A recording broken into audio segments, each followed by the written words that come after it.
The first question.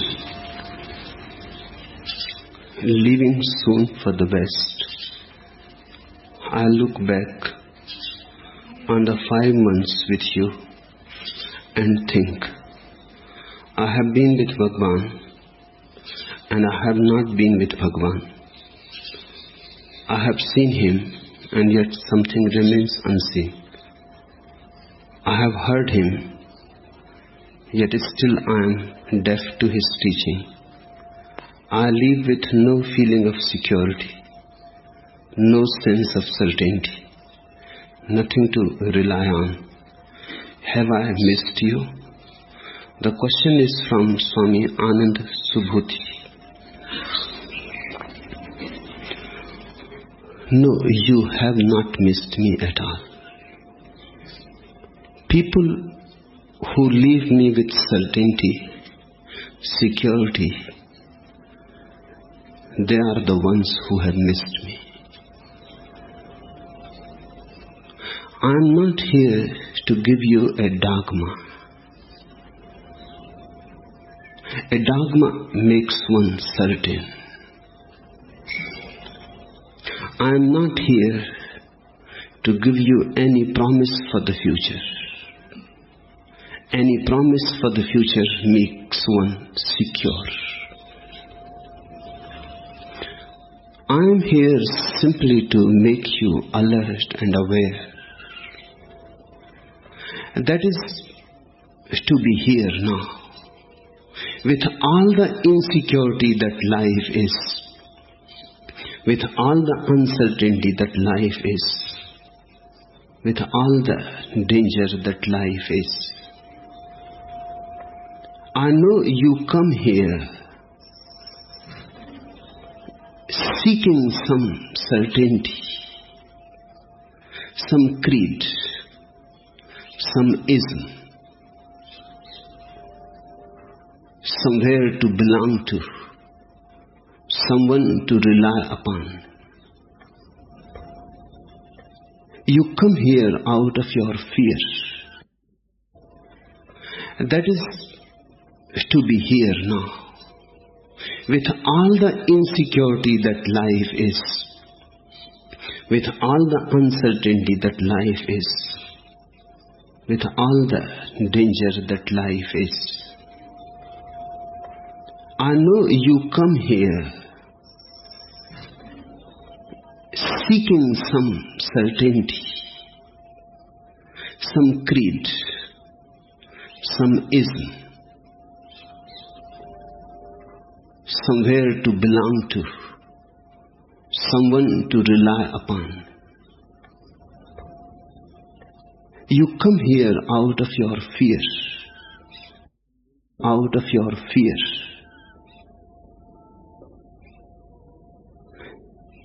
You are searching a sort of beautiful imprisonment,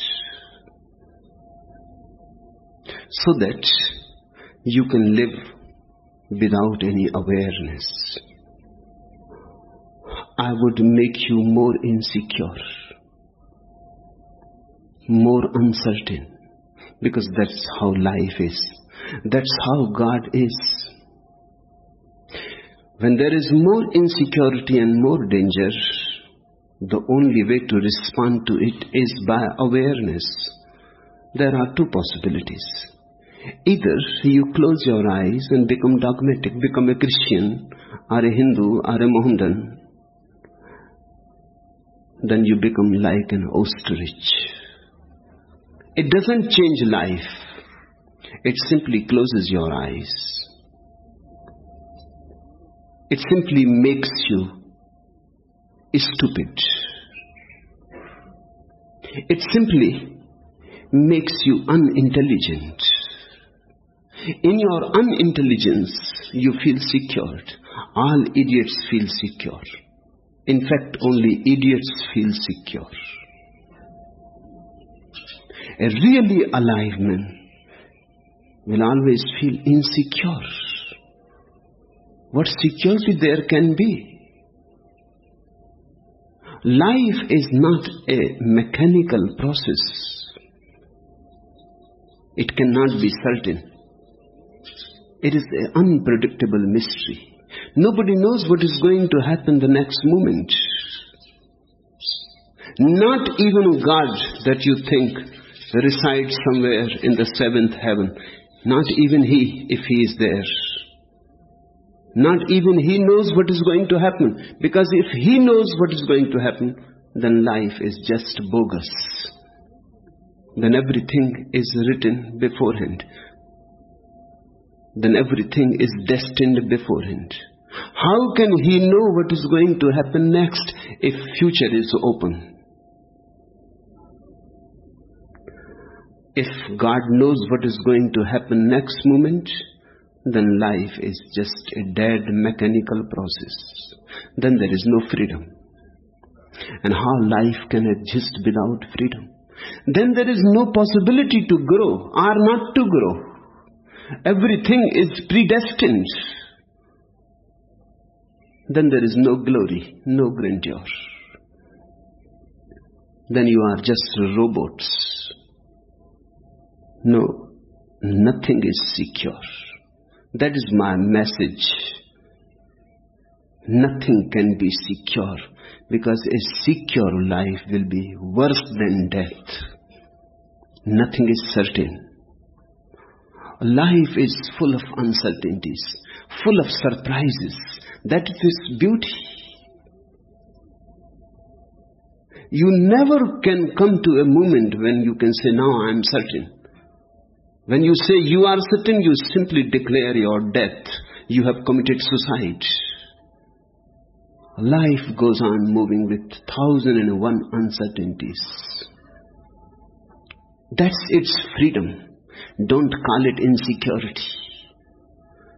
I can understand why mind calls freedom insecurity. Have you lived in a jail for a few months or few years? If you have lived in a jail for a few years, then the day of release comes. And the prisoner starts feeling uncertain about the future. Everything was certain in the jail. Everything was dead routine. Food was supplied to him, protection was given to him. There was no fear that he will be hungry next day and there will be no food. Nothing. Everything was certain. Now suddenly, after many years, the jailer comes and says to him, now you are going to be released. He starts trembling. Outside the wall of the prison, again uncertainties. Again he will have to seek, search. Again he will have to live in freedom.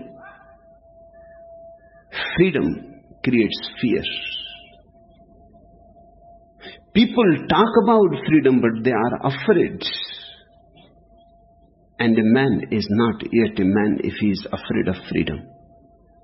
I give you freedom, I don't give you security. I give you understanding, I don't give you knowledge. Knowledge will make you certain if I can give you a formula, a set formula, that there is a God, and there is a Holy Ghost, and there is a only begotten Son Jesus. There is hell and heaven.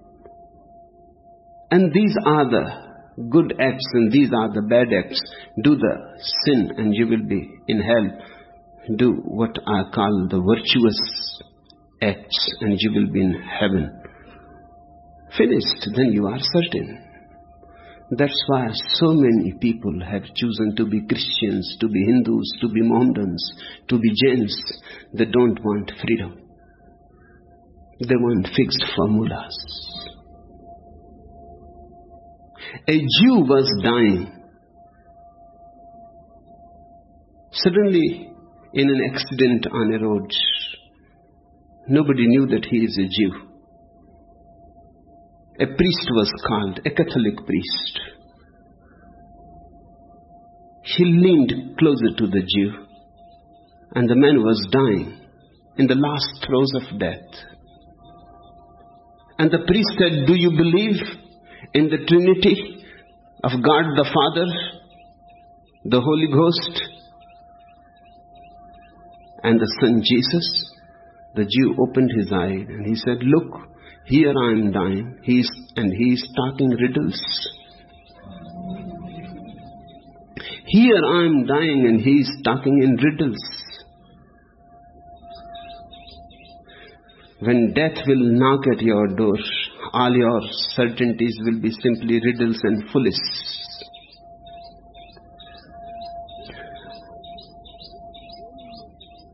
Don't cling to any certainty. Life is uncertain. Its very nature is uncertain. And the intelligent man always remains uncertain. This very readiness to remain in uncertainty is courage. This very readiness to be in uncertainty is trust. An intelligent person is one who remains alert, whatsoever the situation, and responds it with his whole heart. Not that he knows what is going to happen. Not that he knows that do this and that will happen. Life is not a science. It is not cause and effect chain. Heat the water 100 degrees and it evaporates. It is a certainty. But like that, in real life, nothing is certain. Each individual is a freedom, an unknown freedom. It is impossible to predict, impossible to expect. One has to live in awareness and in understanding. You come seeking knowledge to me. You want set formulas so that you can cling to them. I don't give you any. In fact, if you have any, I take them away. By and by, I destroy your certainty. By and by, I make you more and more hesitant. By and by, I make you more and more insecure. That is the only thing that has to be done. That's the only thing a master needs to do, to leave you in total freedom. In total freedom, with all the possibilities opening, nothing fixed. You will have to be aware. Nothing else is possible. This is what I call understanding. If you understand, insecurity is an intrinsic part of life. And good that it is so, because it makes life a freedom. It makes life a continuous surprise. One never knows what is going to happen. It keeps you continuously in wonder. Don't call it uncertainty. Call it wonder. Don't call it insecurity. Call it freedom. I leave you with no feeling of security, no sense of certainty, nothing to rely on. Precisely that's what I have been always hoping. Have I missed you? No, not at all. You have understood me well. Go with this uncertainty into the world. Go with this insecurity into the world. And never be a coward. And don't regress back into some dogma. I have been with Bhagwan and I have not been with Bhagwan. Yes, it is so. This is the paradox of love. You possess your beloved and yet you don't possess. You are with your beloved and yet you are not with. This is the paradox of love. You cannot possess your beloved like a thing. You cannot become a possessor. Yet in a certain sense you possess your beloved. And in a certain sense you don't possess. In fact, the more you love, the more you make your beloved free. In fact, the more freedom you give to your beloved, the more you possess. The more you possess, the less you possess. This is the paradox of love. Here, being with me is an act of love. I have nothing else to give to you except my love. I have nothing else to share with you except my love. While you are here with me, you will be in this paradox continuously. You will feel you have been with me, and you will feel that you have not been with me. Both are true, and both are true together. That's the paradox of love. The more you have been with me, the more you will feel that you have not been with me. The less you have been with me, the more you will feel that you have been with me. There are foolish people, unloving people, who come and listen once or twice and think they have known me. And they go with certainty, with decisions, conclusions. They don't know what love is. They don't know what truth is.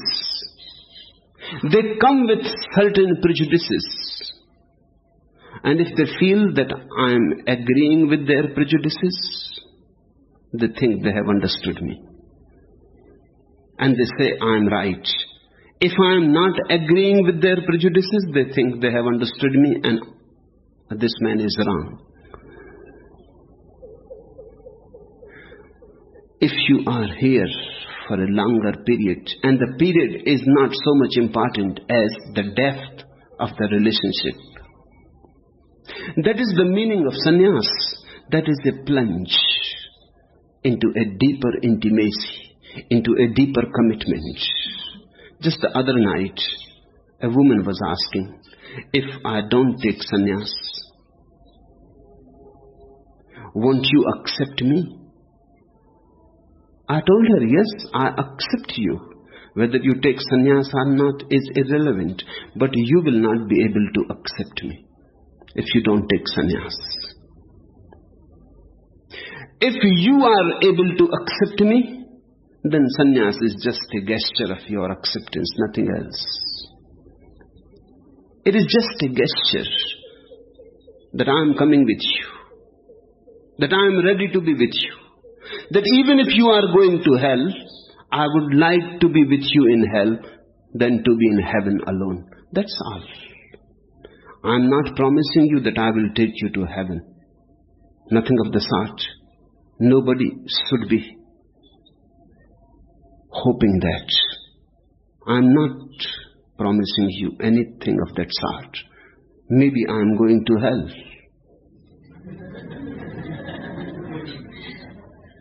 A sannyasin is one who has trusted me, who says, okay, so I am also coming.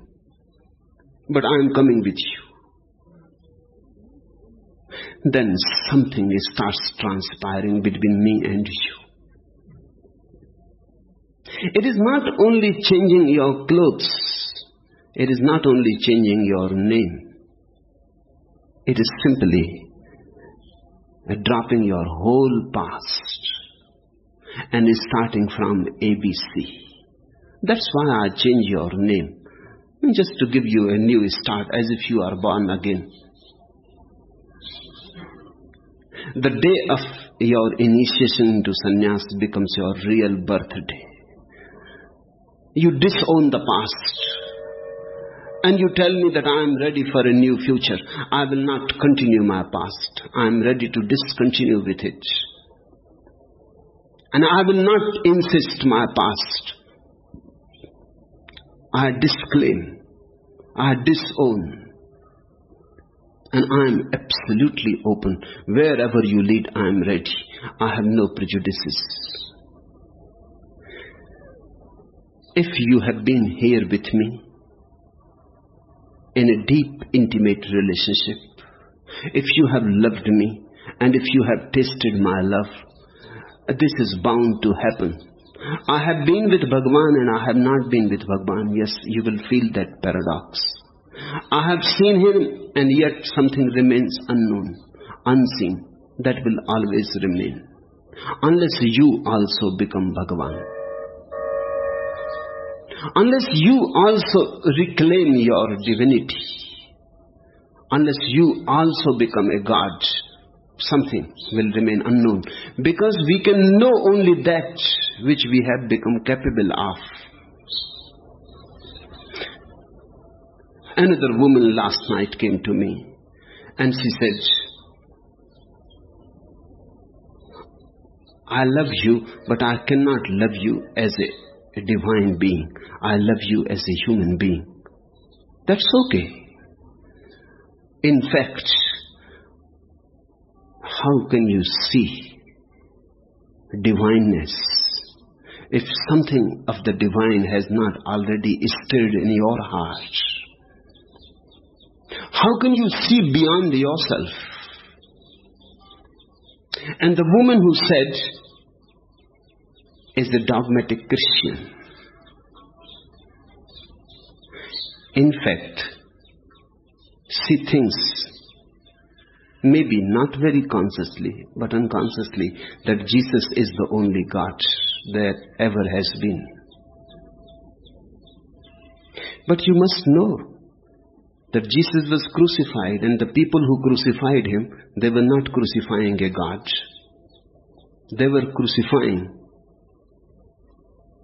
a vagabond. They were crucifying a criminal. They were crucifying a man who was creating mischief. The people who crucified Jesus were not able to see his godliness at all. They could only see the mischief in him. So whether Jesus was a God or not is not the question. Whether you can see or not is the question. And you can see only that which you are. You cannot see beyond you. The moment you start seeing God in me, something of the God has born in you. And then it is not going to remain confined to me. The moment you start seeing God in me, by and by you will see God in Jesus, in Buddha and Krishna. And by you will see God in other people. By and by you will be able to see God in birds, in trees, in rocks. And one day you will see that only God exists and nothing else. In fact, only God exists and nothing else. The more you hear me, the more you will feel something has been left unheard. The more you see me, the more you will feel something is missing. You have not seen me totally. The more you are close to me, the more your thirst will become intense. The more you love me, the more you will become passionate in your love.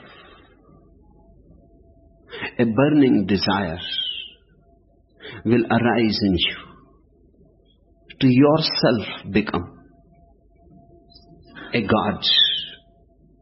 Now there is a problem with Christians, Mohammedans, Jews who think God as a person. There is a problem. They think God is the one who created the world. In the East, we have deeper understanding of God than that. Creation is not something separate from God. It is His play. It is He Himself, hiding in many forms. Here He has become a rock, there He has become a flower. Here He is a sinner and there He is a saint. The whole play is His. And He is the only actor. And He goes on dividing His roles. He is in Jesus and He is in Judas. In the East, God is not a person. God is the very stuff the universe is made of. God is not a creator, God is creativity. And the creator and the creation are just two aspects of the same creative energy. In the West, the idea is something like as if a painter is making a picture, a painting. By the time the painting is complete, the painting is separate from the painter. Then the painter can die, but the painting will remain. In the East, we don't think God and the world as a painter and a painting. We think God as a dancer, Nataraj. You cannot separate the dancer from the dance. If the dancer goes, the dance goes. If the dance stops, then the person is no more a dancer. Dancer and dancing exist together. They cannot exist separately. You cannot separate them. God is more like a dancer. I am one of His movement. You are also one of His movement. You may recognize, you may not recognize. The only difference in the world is few people recognize that they are gods and few people don't recognize that they are gods. The difference is not of your being, it is only of recognition. More and more you love, more and more you become understanding and aware. More and more you will feel something is missing. I have heard Him, yet still I am deaf to His teaching. You have really heard me. Only then this feeling can arise. If hearing me you think you have understood me, you are really deaf. Not only deaf, you are stupid also. I am talking something about the ineffable. I am talking something about the ultimate mystery. You can understand it, yet you can never understand it totally. It is elusive. It escapes. It is within reach, but it is not within grasp. You are always coming closer and closer to it, but you never arrive. And the day you arrive, then you are no more there. The distinction between the seeker and the sought disappears. Then you are it. That art thou. Then you are it. That is the moment of culmination. I would like to tell to Anand Subhuti, go happily, go in insecurity, go in freedom, go independent. There is no need to lean on anything or anybody. Don't use me as a crutch. Allow me to help you to become independent, to be free of me and to be free of everything. You have not missed me. I have fallen like a seed into your heart. Just watch prayerfully. wait with deep gratitude, and in right time the seed will sprout.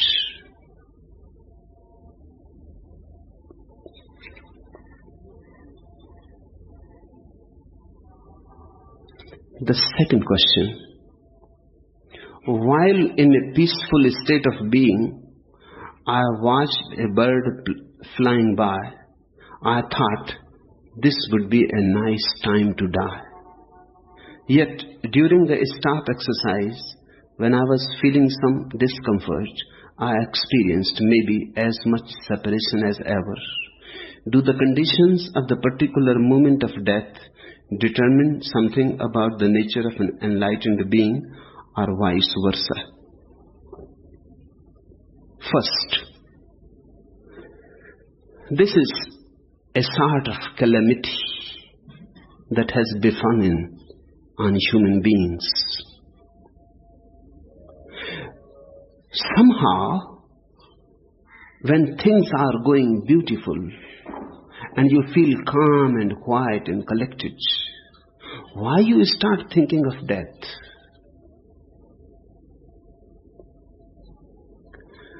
The questioner says, while in a peaceful state of being, I watched a bird flying by. I thought this would be a nice time to die. Why not think this would be a nice time to live?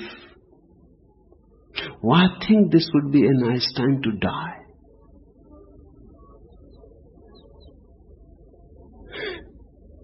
Something is implied in it. All over the world,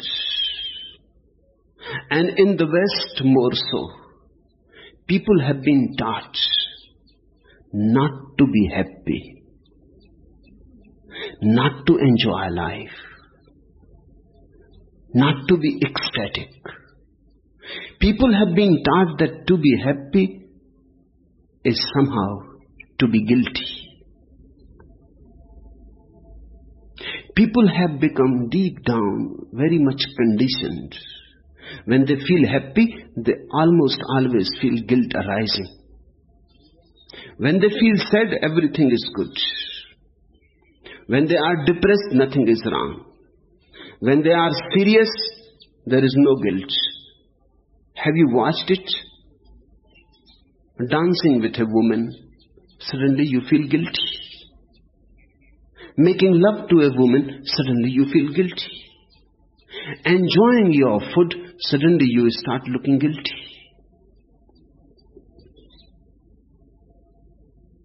Have you watched?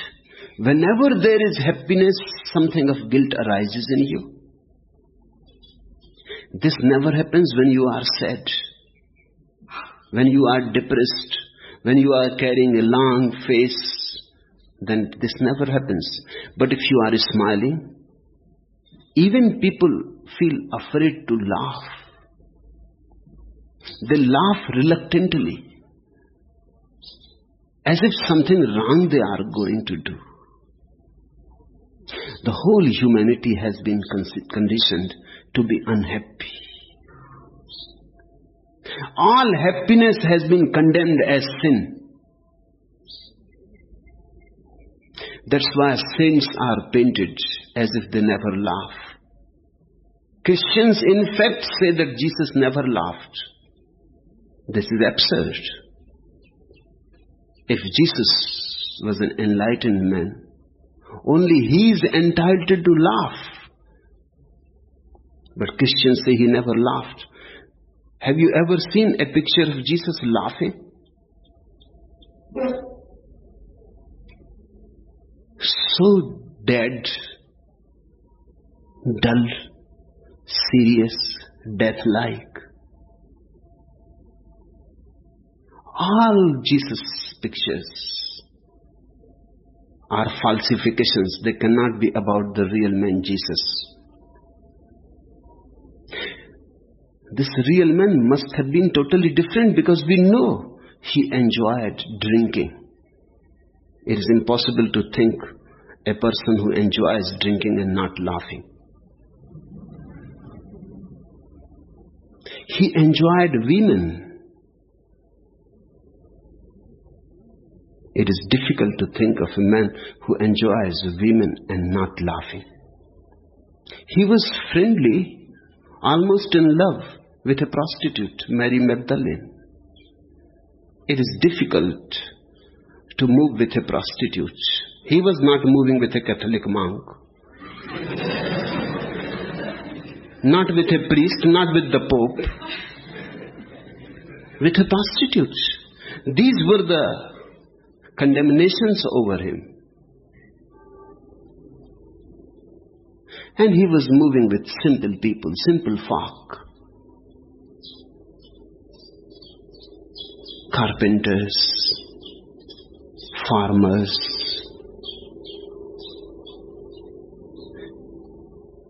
very uneducated people.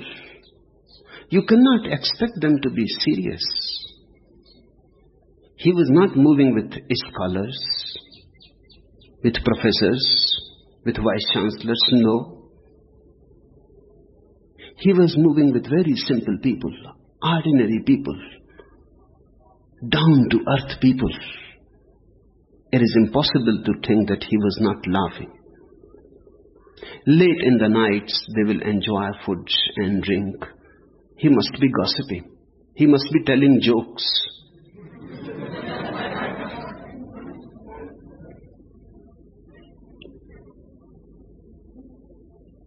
But he has been depicted as a serious man, and Christians say he never laughed. Then what is the function of an enlightened man? If Jesus cannot laugh, then who is going to laugh in this world?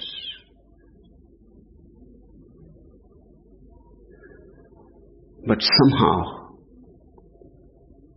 man has been conditioned to be unhappy. Happiness seems to be hedonistic, Epicurean, pagan. A religious man has to be serious, has to carry a long face, a mask. He cannot smile. He cannot enjoy small things of life. His ego won't allow. His ego keeps aloof, away, distant. He will not meet and mingle with ordinary people, and he will not enjoy ordinary gossiping. He will always remain aloof, far away. This is an egoistic attitude. This is pious ego. And a pious ego is more poisoned than ordinary egos, because it is purer. It is pure poison. And these people have conditioned the human minds. They are neurotic people. Something is missing. They are not normal. They are not healthy. They are morbid, ill. These ill people have conditioned humanity's minds. They have desired laughter from the earth. They have desired festivity. They have desired celebration. And destroying celebration, they have desired the very foundation of God. Life is a celebration. Because of this conditioning, whenever you are feeling happy, you think this is the right moment to die. Why not to live? When you are miserable, that is the right moment to live. And when you are feeling happy, this is the right moment to die. Drop this nonsense. When a bird flies by and you are feeling peaceful, this is the moment to live and love and dance. Why be in a hurry for death? Death is coming on its own. It need not have any support from you. It is already coming. While you are alive, be so alive that even death, when it comes, cannot kill you. A really alive person transcends death. Death happens to only dead people. Let me repeat it. Death happens only to dead people. Who are already dead, only to those people death happens. A really alive person transcends death, goes beyond death. Death comes, but misses the target. How can you kill a person like Buddha? How can you kill a person like Jesus? How can you kill Krishna with his flute on his lips? Impossible. Death itself will start dancing around him.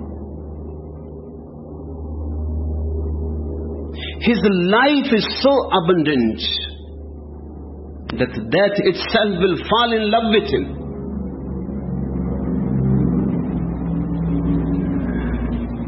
Always remember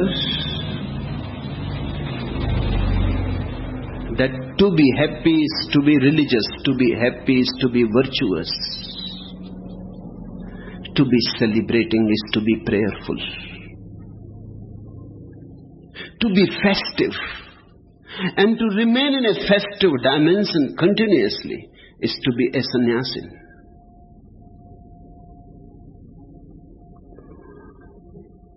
Then you enjoy whatsoever happens. You enjoy health when it happens, and you enjoy illness also when it happens. Then both become beautiful.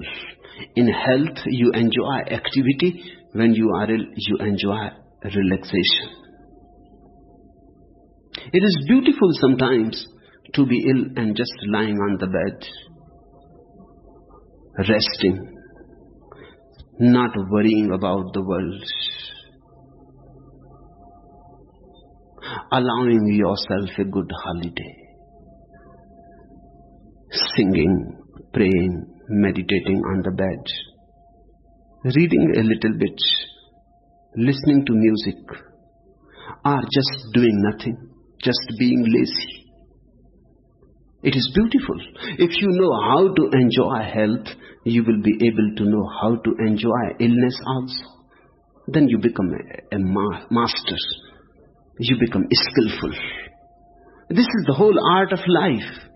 You enjoy your youth, and when you become old, you enjoy your old age.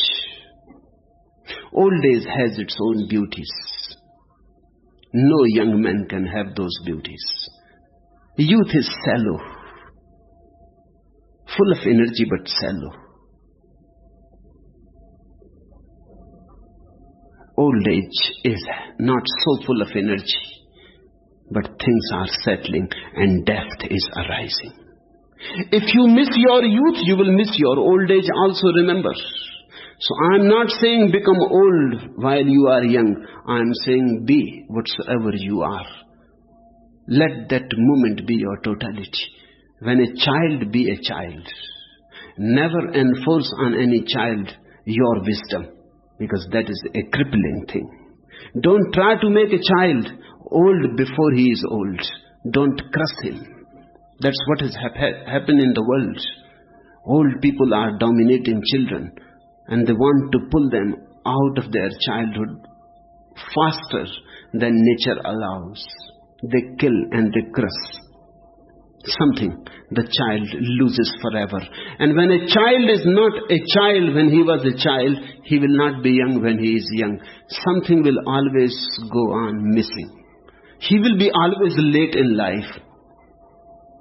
He will miss the train. That's why so many people dream of missing the train. This is one of the commonest dream in the world. People rushing towards the railway station, doing everything in a hurry.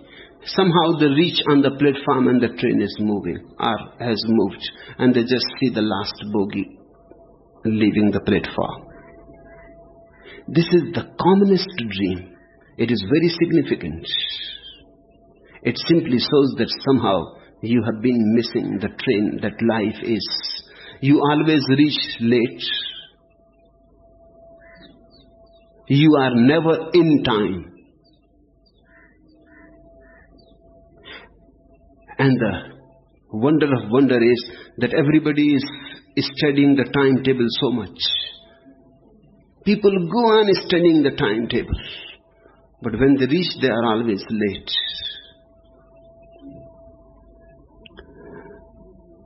They waste their time with the timetable. This is what is happening when you read the Bible, or you read the Quran, or you read the Gita. These are timetables. And reading these timetables, you miss the train of life. Good sometimes to read them when you have nothing else to do. But don't make them a substitute for life. They are nothing compared to life. While you can read the book of life, don't substitute it by any other book. When you can read a tree, read the tree. When you can read the rose bush, read the rose bush.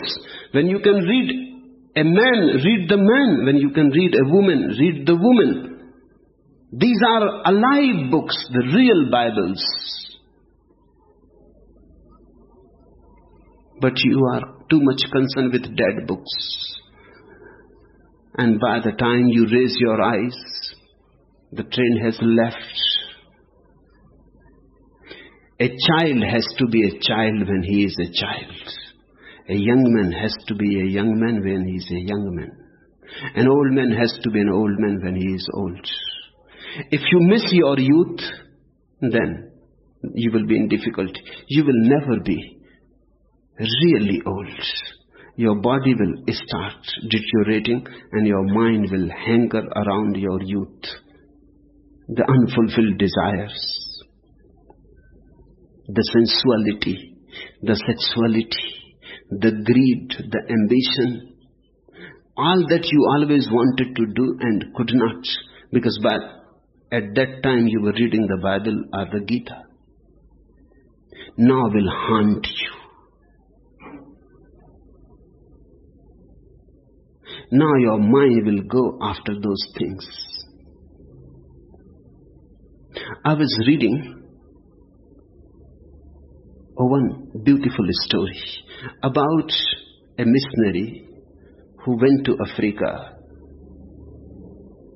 to teach Christianity to a cannibal tribe. He was talking to the chief of the cannibal tribe, very old man, near about 85, 90. The cannibal listened very attentively, then he asked few questions. One, he said, "So do you mean to say to me that I should not fall in love with my neighbor's wife?" The missionary says, "Yes, you have understood rightly." And then the chief said, "And do you mean to say to me that I should not kill anybody in fight?" The missionary was very happy. He said, "Perfectly right, you understood me." The cannibal said, "Do you mean to say that robbing somebody of his property or killing him in the fight or taking his wife as your own wife is wrong, immoral, a sin?" The missionary says, "Absolutely, absolutely." The chief said, "But I can't understand, because I am too old to do all these things. So do you mean to say that to be an old man and to be a Christian is the same?"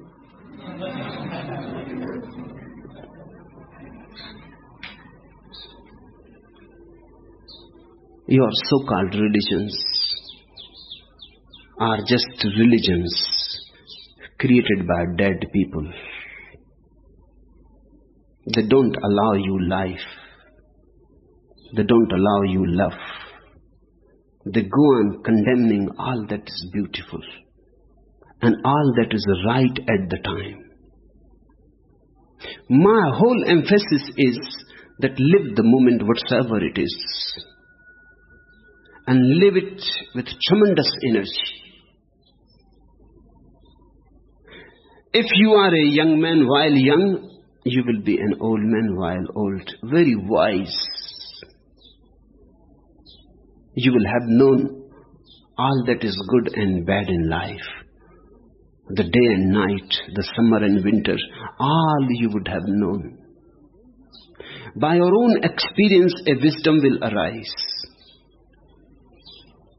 And when you will be dying, you have enjoyed your life so tremendously, you will be able to enjoy your death also. Only a person who has enjoyed his life becomes capable of enjoying his death. And if you are capable of enjoying your death, you have defeated death. Then there is no more birth for you and no more death for you. You have learned the lesson. This is what we call enlightenment. Learning the lesson that life can teach you. The questioner says, while in a peaceful state of being, I watched a bird flying by. I thought this would be a nice time to die. This thought must have come out of your Christian background. The so-called pseudo-religious background.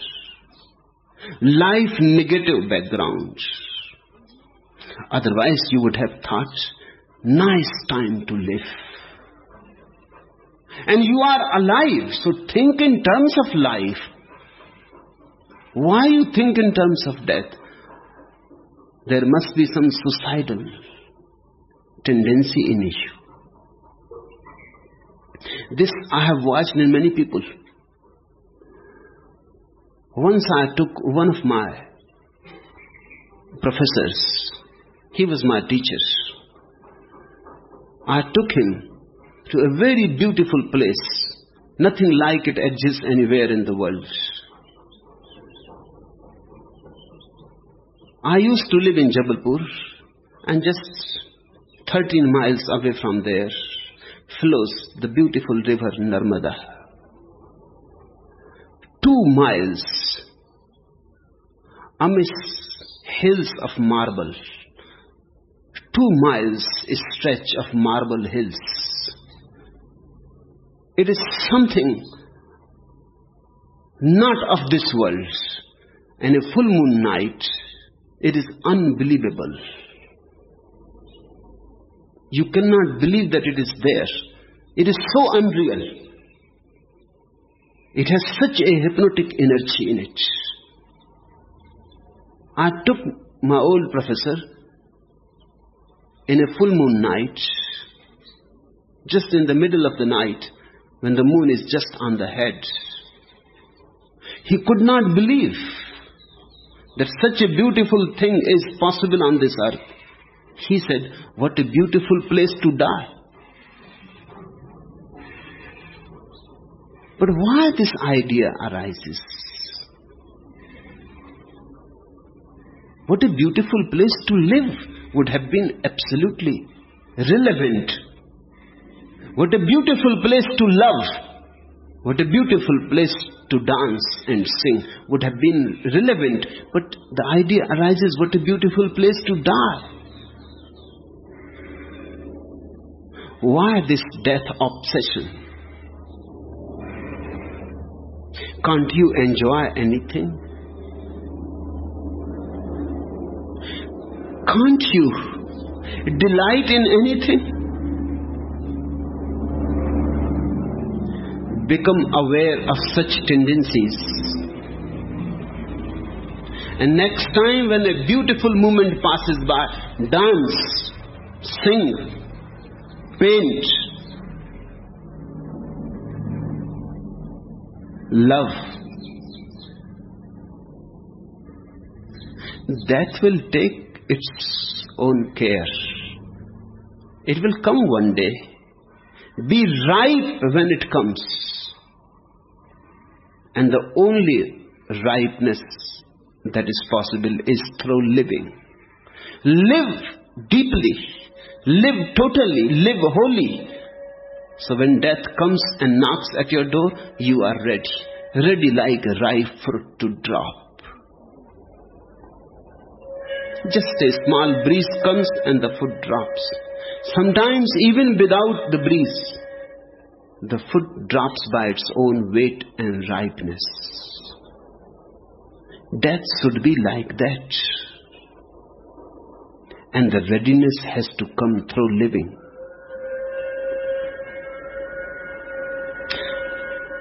The questioner asks, yet during the stop exercise when I was feeling some discomfort, I experienced maybe as much separation as ever. You think about death and you become disturbed by small things. A headache, an ant crawling on your body. You become distracted by such small things, small uncomforts. And you talk about death. Maybe you don't know what death is. Maybe you have only heard the name. And you have seen people dying, but you yourself have never seen death. In fact, when a person dies, you see him lying in repose, silent, relaxed, with no uncomfort. You think death is not an uncomfort? You are seeing only a dead person. You have not seen his inner misery. You have not seen his inner conflict. You have not seen his inner struggle with death. You have not seen his inner anguish and turmoil. You just see the dead body, painted, dressed well, washed, cleaned.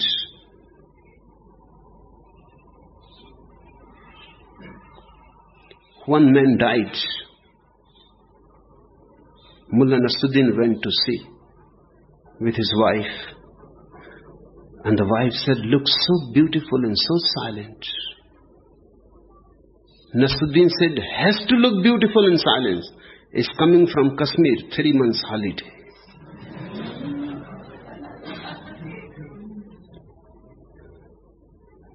Watch a dead person. Every person looks beautiful, silent. Not that he died in silence. Not that he died beautifully. Rarely a person dies beautifully. 99% people struggle very badly. Fight. Great stress arises. Just think, a small ant crawling on your body. A small thorn in your feet. And how uncomfortable you become. A small headache. Stomach a little disturbed. And how you much become concerned. Just think, the body and soul are being taken apart. With the body you have become so involved. You have completely forgotten that you are a soul. And you are being taken apart. You cling. You leave your claim very difficultly, very reluctantly, fighting, struggling, crying.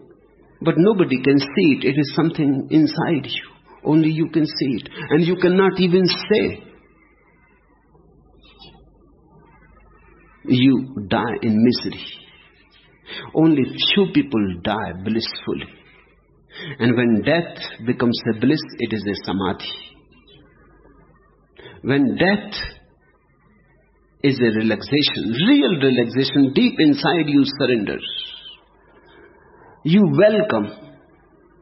You have known life, now you want to know death also. You have lived life, you have enjoyed it. A great trust has arisen in you about life, and you know death is the culmination of life, the crescendo. It must be beautiful. When the whole journey has been beautiful, why not the goal? There is no reason to be afraid.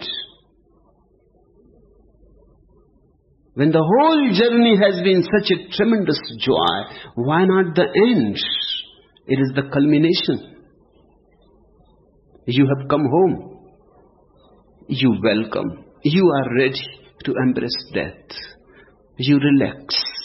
You simply slip into death. And that's the moment. If you can die without any fight, you don't die. And you are never born again. You have simply slipped out of the body confinements of the world. You live eternally, but then you live as an unembodied existence with no limitations, with no boundaries. Body gives you a boundary. Death takes away all boundaries from you. Body gives you a definition, makes you a man or a woman, makes you ugly or beautiful, makes you intelligent or unintelligent, makes you this and that. Body gives you definition. Death takes all definitions away. It simply leaves life undefined. Life undefined is what God is. But to know this death, you will have to know life well. So if you can accept my suggestion, next time when a beautiful moment passes by, think in terms of life. What a beautiful moment to live and dance and be alive. Then one day when death will come, you will say the same to death. What a beautiful moment to die. All moments are beautiful. Only you have to be receptive and surrendering. All moments are blessings. Only you have to be capable to see. All moments are benedictions. If you accept with a deep gratitude, nothing ever goes wrong. Do the conditions of the particular moment of death determine something about the nature of an enlightened being, or vice versa? Vice versa. Death does not determine. Neither time of death determines anything. It is you, conscious or unconscious, who determines the meaning of death. It is an enlightened consciousness that makes death so beautiful, so tremendously beautiful. You are making even life ugly. And an enlightened man makes even life, even death beautiful. It is you in the final analysis, always you, the decisive factor who decides whatsoever happens to you. Remember it. This is the very key. If you are unhappy, it is you. If you are not living rightly, it is you. If you are missing, it is you. The responsibility is totally yours. Don't be afraid of this responsibility. Many people become too much afraid of the responsibility because they don't see the other side of the coin. On one side is written responsibility, on another side is written freedom. Responsibility means freedom.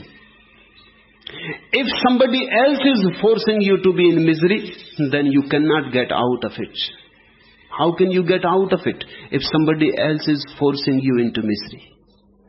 Unless the other decides not to make you miserable, you can never get out of it. If it is you who are responsible for your misery, then it is for you to decide. If you are enjoying being miserable, be miserable thousandfold. There is no problem. Enjoy. If you are not enjoying it, then drop. Be clear-cut. What I see is people go on thinking that they want to be happy, but what they can do? They are being forced to be miserable. This is absolutely absurd. Nobody is forcing anybody. Nobody can force anybody to be miserable.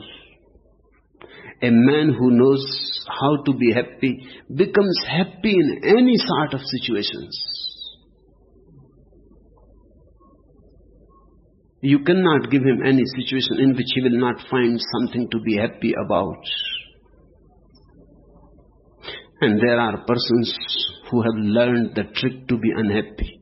You cannot give them any situation where they will not find something to be unhappy about. Whatsoever you want to find, you will find. Life goes on supplying all sorts of things to you. You choose.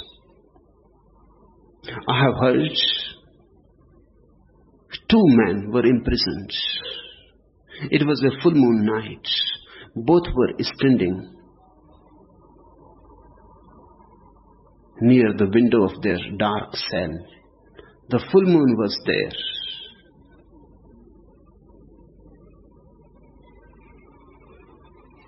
One was looking at the moon, and it was a rainy season, must have been like these days, and there was much water and mud just in front of the window, dirt, and it was smelling and stinking. One man continued to look at the moon, another continued to look at the mud. And the man who was looking at the mud, of course, was feeling very miserable. And the man who was looking at the moon was aflame, aglow. His face was reflecting the moon. His eyes were full of beauty. He has completely forgotten that he is imprisoned. Both are standing on the same window, but they are choosing different things. There are people, if you take them to a rose bush, will count the thorns. They are great calculators. Their mathematics is always right. And when they have counted thousands of thorns, it is simply logical that they will not be able to see the one rose flower.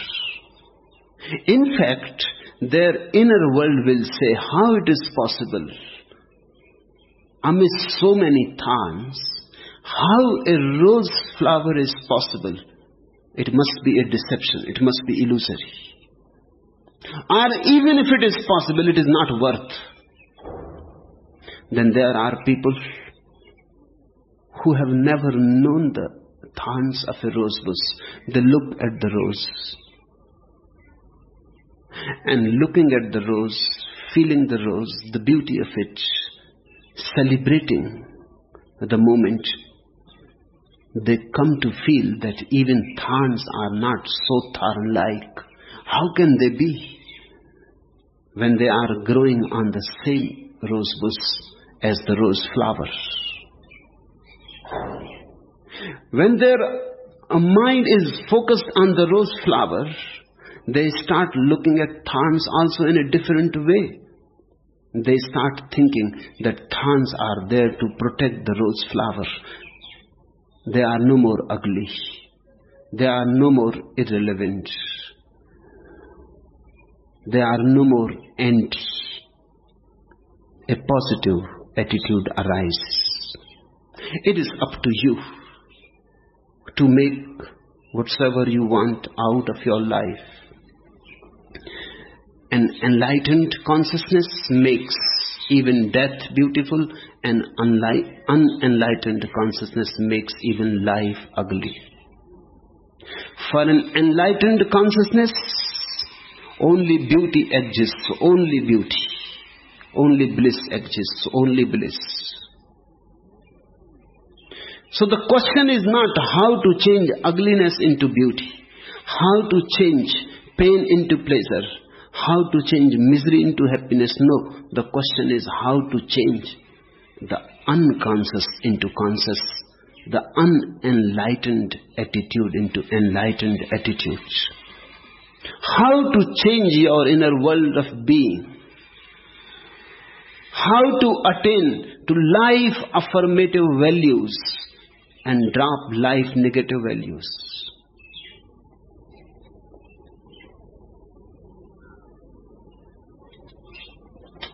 The third question.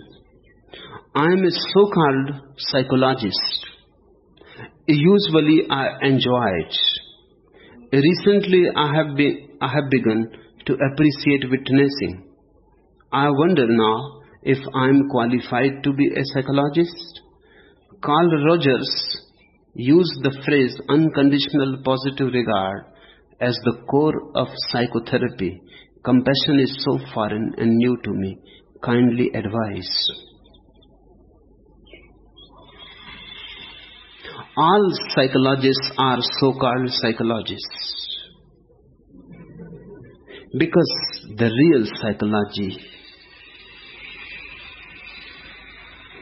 does not exist yet, because man is still not known. Psychology is just a groping. It is still not a science. It is just in a very primary stage. So every psychologist is a so-called psychologist because psychology is a so-called psychology. The real psychology is yet to born. But the so-called psychology is paving way for it. So it is valuable. When I say it is so-called psychology, I am not condemning it. It is just like alchemy preceded chemistry and astrology preceded astronomy. This so-called psychology is preceding, is a requirement for the real psychology to be born. Just as alchemists are no more remembered, forgotten. You cannot even mention their names. Sooner or later, Freud and Jung and Adler will be forgotten the same way. They are alchemists of the inner world.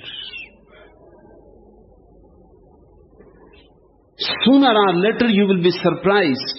Few other names will become more important, which are still there, but known only to few people. For example, Gurdjieff will become more important in the coming century than Freud, because he has tried to give few keys for a real objective psychology. Ouspensky's name will become more important than Jung's, and few completely unknown names will bubble up into prominence. But Freud, Jung and Adler have done a great service. They have paved the way. Without alchemy, chemistry would not have been born. It is a must, but it is so-called. We call it psychology because nothing else exists. But it is not yet real. It simply watches human beings from the lowest rung of the ladder. You go to a pond, you see a lotus. The lotus comes out of dirty mud.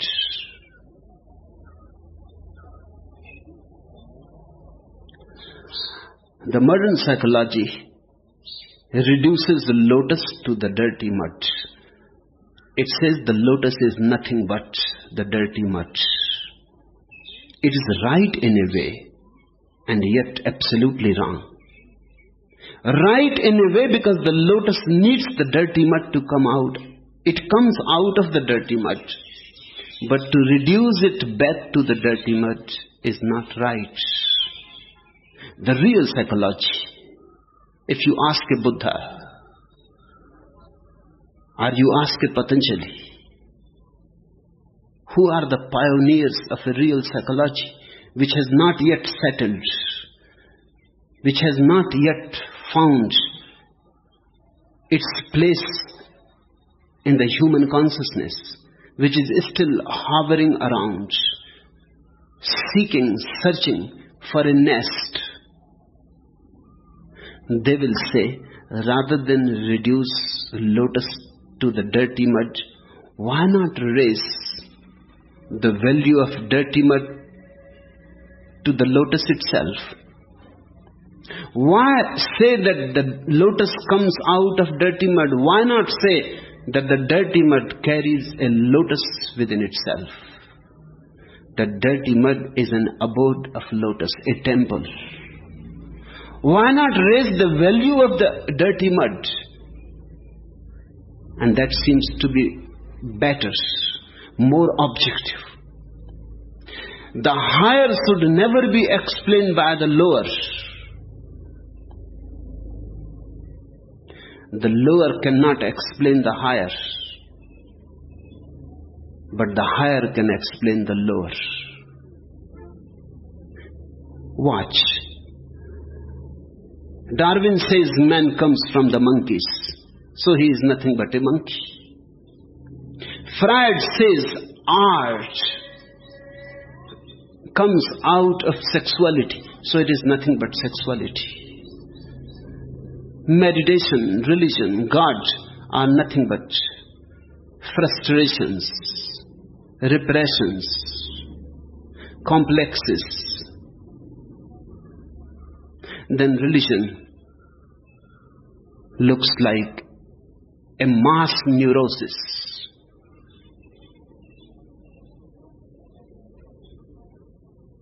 Darwin or Freud, they reduce the higher to the lower. But then go on the whole way, from where the monkeys come. Then reduce them back, still back. Go on, go on. Finally you will come to matter. Then everything is reduced to matter. Then even Darwin is reduced to matter. You reduce religion to repress sexuality, then how you will treat Freud himself? Then what is psychology? Then that too is reduced. I have heard an anecdote. Adler was talking to few friends and few visitors. A group of Americans had come to see him. And he was talking about his famous theory about inferiority complex. And he said that if a man is inferior in one way, he tries to compensate it in another. For example, Lenin was very small. His legs were very small, out of proportion. When he will sit on the chair, his legs will not reach to the ground. That was the reason he rose so high, to prove that he is very powerful and he is not a weakling.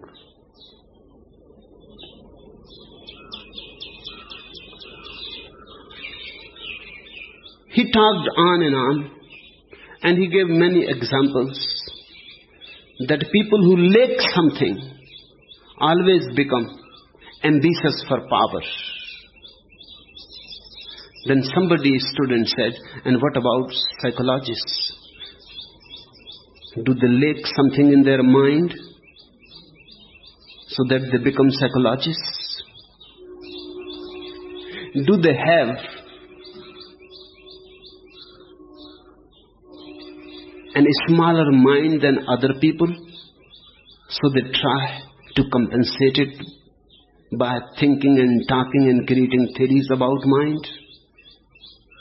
I don't know what Adler said to it. But in fact, there is no answer to it.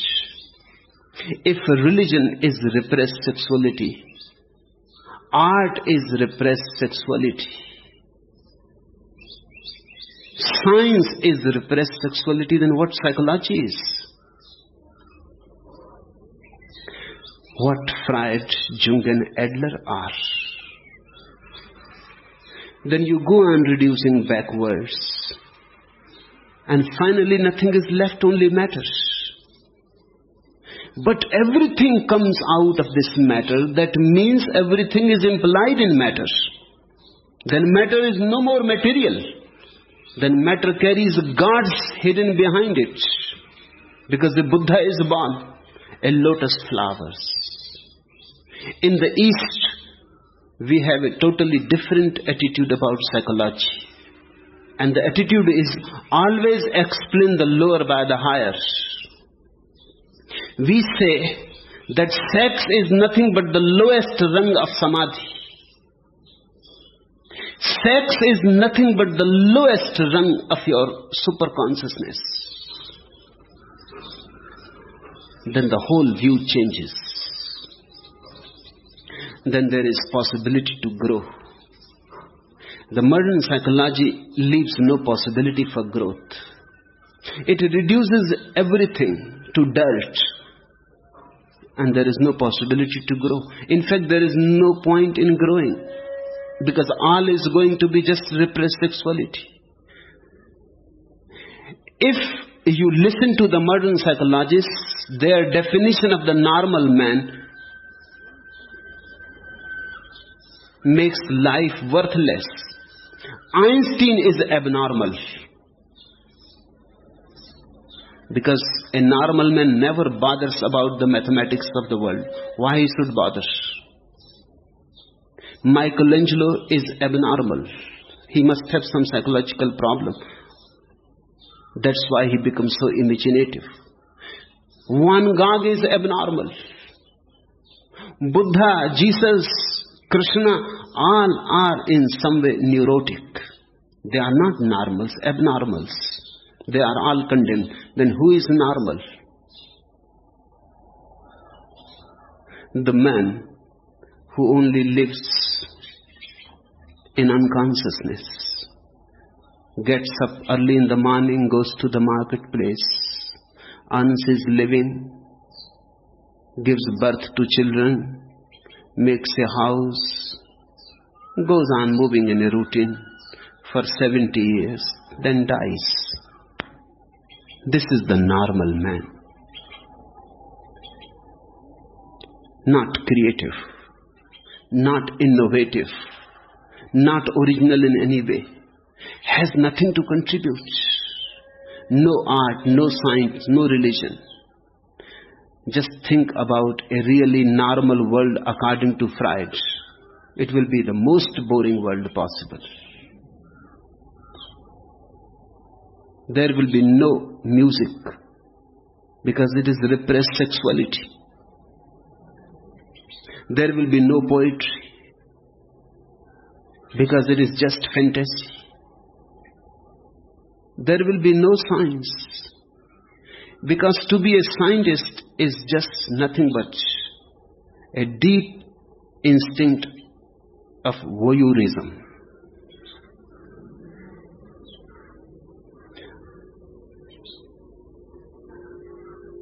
If you remain clean, you like a shower, you use beautiful clothes, then it is exhibitionism. Then everything is condemned. Then everything is suspected and doubted. Then only animals are normal. And if man has to be normal, he has to be just live an animal life. Then you cannot soar high. Then the whole sky is taken away from you. And you live caged in your small cages of normal routine life. A world of normal people, according to Freud, is going to be worse than hell. Hell at least must be interesting. The world is beautiful because people soar high. Because there are Buddhas and Michelangelos and Van Goghs and Picassos, musicians and dancers and philosophers and psychologists and poets and painters. The world is beautiful because all are not normal. Few people try to be abnormal. Few people try to go beyond the norm, beyond the ordinary, and they try to raise themselves a little higher, to see more, to perceive more, to live more. People who are not satisfied with a dead routine life, people who are adventurous, people who take risk, people who dare, and people who go into the unknown and the unfamiliar. You are all abnormal according to Freud. Otherwise, what you are doing here with me? Meditating? Meditation is not a good term with Freud. Then something has gone wrong. Otherwise, an ordinary normal person never thinks of meditation. According to Freud, a normal person never thinks about himself. To think about the self is to become morbid. A normal person only thinks about others, never thinks about himself. Self-knowledge is a disease. The very idea of knowing oneself is ill. You are all abnormal. In fact, all great people, all rare people are abnormal. This psychology cannot be a real psychology. It cannot help us to explain Buddha, Jesus Christ, Mahavir, Patanjali. It cannot help us to understand the lotus. It can only help us to understand the dirty mud. What type of psychology is this? It does not help us to see above the boundaries, beyond the boundaries. It confines us to the boundaries. I call it a so-called psychology. Necessary, a preparation for the real psychology to come and take over. That's why I call all psychologists so-called. And the person who has asked the question says, I'm a so-called psychologist. Good. That you are aware of the so-calledness of your science. That you are aware that it is not enough. That you are humble. It is very difficult to find a psychologist who is humble. Because he thinks he has known man. He has known all that is possible to know. He becomes very, very egoistic. Good, it is a religious quality to be humble. Usually I enjoy it. It is good to help people. It is good to help them grow. Just one thing, remember always, don't help them just to be normal. Help them to grow. Help them to become unique. Don't help them to become normal. Normal, they will be just part of a collectivity.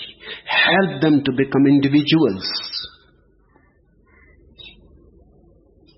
Help them to become rare, unique. Enjoy it. Recently I have begun to appreciate witnessing. I wonder now if I am qualified to be a psychologist, if you ask me, and if my certificate can mean anything. To whomsoever it concerns, I certify you. By becoming a witness,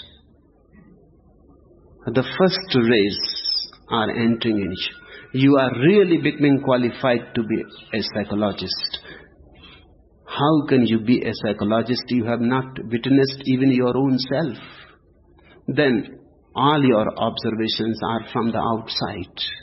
You see people's behavior. You can be a behaviorist but not a psychologist. When you have watched your innermost core, and that is the only way to watch it. You cannot watch it in somebody else. Because watching somebody else, you are always outside. You can watch the real human soul only from the inside. You have to become an introvert, witnessing. That's why the questioner has become suspicious whether he can call himself qualified, because if he goes and asks Freudians, they will say you are dropping out of the profession. An introvert is morbid. Witnessing, there is nothing to witness. You are losing your track. But I will say to you, for the first time you are becoming really a psychologist. Carl Rogers used the phrase unconditional positive regard as the core of psychotherapy. Yes, it is. Compassion. An unconditional acceptance of the other's being as he is. Ordinarily, psychology has a condemnatory attitude. It goes on labeling. You say something and they will say you are a schizophrenic. You say something and you are a split personality. You say something, you are a neurotic or a psychotic. And they go on labeling as if man is just a thing to be labeled. Man is not a thing to be labeled. Man is something to be revered with deep regard. Compassion is so foreign and new to me. Yes, it is foreign to psychologists because they take people as patients, not as persons. They have to treat you. Something has gone wrong, they have accepted it. It is new.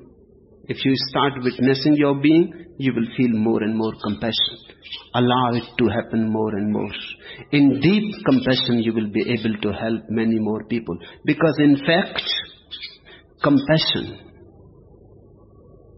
is the only thing that helps. Compassion is therapeutic. Compassion is the only therapy there is. Enough for today.